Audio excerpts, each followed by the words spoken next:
औरत ने कहा, खुदा का खौफ करो, तूने मुझे कैसे खरीद लिया जबकि मैं आजाद हूं और आजाद को खरीदा नहीं जाता और किसी की मिल्कियत में नहीं हूं।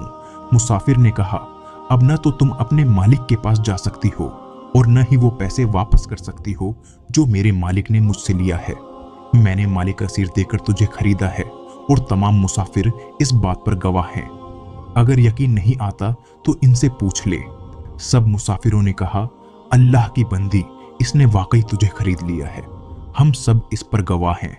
नेक भागबाज और जरूरतमंद औरत ने कहा, तुम्हारा सत्यानाश हो, अल्लाह से डरो, खुदा की कसम मैं आजाद हूं, आज तक कभी कोई मेरा मालिक नहीं बना, मैं किसी की लौंडी नहीं हूं, तुम सब इस मामले में अल्लाह से डर जाओ।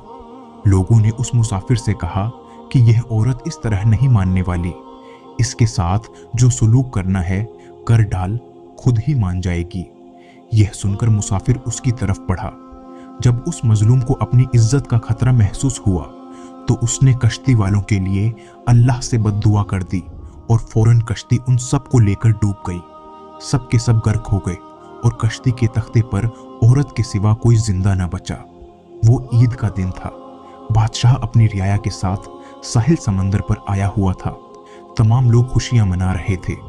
जब बादशाह ने कश्ती को डूबते देखा तो फौरन अपने गुलामों को हुक्म दिया कि जल्दी से कश्ती वालों की मदद को पहुंचो। सिपाही जब वहां पहुंचे तो उसने एक औरत के अलावा कोई जिंदा न मिला। वो उसे लेकर बादशाह के पास आ गई।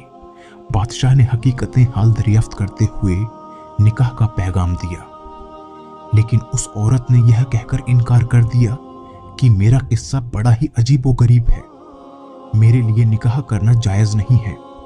बादशाह ने जब यह सुना तो उसके लिए अलग से एक मकान बनवा दिया और वह उसमें रहने लगी। रात दिन गुजरते रहे, वक्त की गाड़ी तेजी से चलती रही।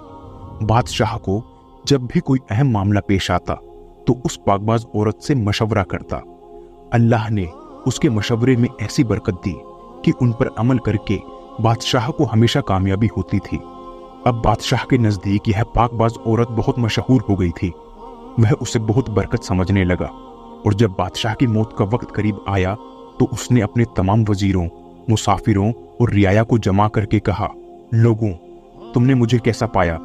सबने एक जबान होकर जवाब दिया, अल्लाह की कसम, अल्लाह आपको अच्छी जजा अता फरमाए, आप हमारे लिए बाप की तरह हैं। बादशाह ने कहा, ऐसे लोगों, तवज्जो से मेरी बात सुनो।